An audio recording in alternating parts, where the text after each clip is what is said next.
જય શ્રી કૃષ્ણ. હવે વરસાદને બોલાવવાના રાગની અંદર ત્રીજો રાગ આવે છે સોરઠ રાગ. સોરઠ રાગ ગાવાનો સમય છે સંધ્યા આરતીમાં ગવાય. અને જે કીર્તન મૂકીએ છીએ એ કીર્તન કયું છે તો કે હવે દિવસો આવે છે વનમાળાના. વનમાળા ઠાકોરજીને વરસમાં એક જ વખત ધરાતી હોય છે અને ફૂલ એ વ્રજભક્તનું સ્વરૂપ છે. એને ભેગા કરીને જે માળા બનાવે આપણે પ્રભુને ધરીએ છીએ તો આપણે વ્રજભક્તોને ભેગા કરીએ છીએ. ભાવના ખૂબ ઊંચી છે. તો અહીંયા વનમાળા જે છે ઠાકોરજીને શ્રીમસ્તકથી લઈને ચણારવિંદ સુધીની હોય છે. તો વનમાળામાં કેવી જાતના ફૂલ આવે, શું આવે જોઈ લો. બધું એની અંદર આવે છે. બિરાજત બનમાલા ચુગરે,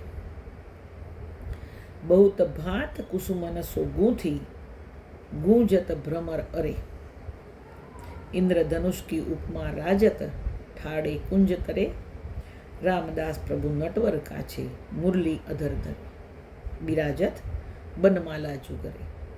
હવે વ્રજભક્તોએ વનમાળા બનાવી છે તો વિચાર કરો કે વનમાળામાં કેટલા કેટલા ફૂલ આવે છે. પ્રમાણ બધું આમાં આપેલું જ છે એટલે આપણે તો સમજવાનું જ છે.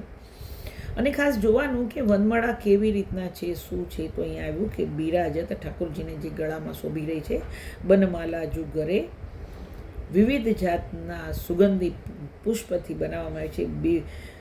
બહુત ભાત, ભાત એટલે વિવિધ જાતના ફૂલ. કુસુમના સુગોથી, ગુંજત ભ્રમર અરે, જ્યાં ફૂલ હોય ત્યાં ભમરા તો આવી જ જવાના છે.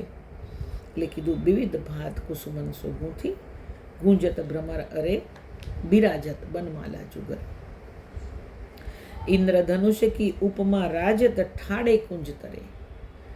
હવે જો ઇન્દ્રધનુષ જોશો તેમાં 7 રંગ હોય એટલે પ્રમાણ આવી ગયું કે વનમાળામાં ઓછામાં ઓછા 7 રંગના ફૂલો હોય ને હોય.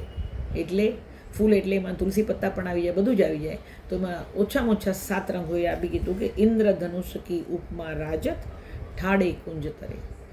જેવી રીતના ઇન્દ્રધનુષમાં 7 રંગ હોય છે એવી રીતના આ વનમાળાની અંદર 7 રંગ હોય ને હોય જ.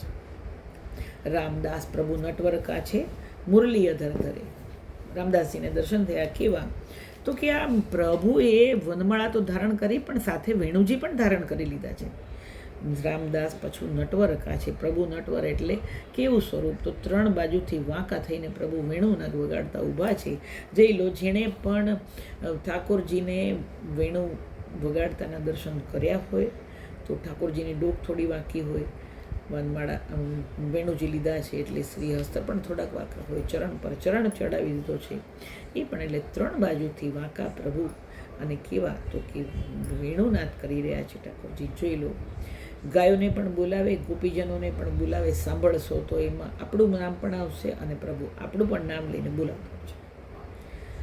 ભક્તિ જ્યારે અચાનક આપણને એમ થઈ જાય કે નહીં મારા પ્રભુ મારા પ્રભુ મારા પ્રભુ એમ થઈ જાય ત્યારે સમજી લેવું કે પ્રભુ આપણને બોલાવી રહ્યા છે, આપણું નામ લઈને બોલ્યા છે. અને આપણને મન થઈ જાય છે કે હું મારા ઠાકોરજીનું આમ કરું, મારા ઠાકોરજીનું આમ.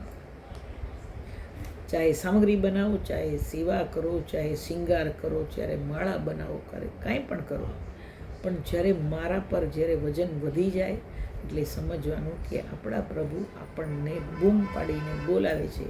અને એ વખતે તમને આ બધી જાતનું મન થઈ રહ્યું છે. સામગ્રી કરવાનું મન થાય, શિંગાર બનાવવાનું મન થાય. બરાબર છે. સીધું છે કે રામદાસ પ્રભુ નટવર કાછે, મુરલી અધર ધરે, બિરાજત બનમાલા જુગરે. મળીએ પાછા આપણે. જય શ્રી કૃષ્ણ. ત્યાં સુધી સૌને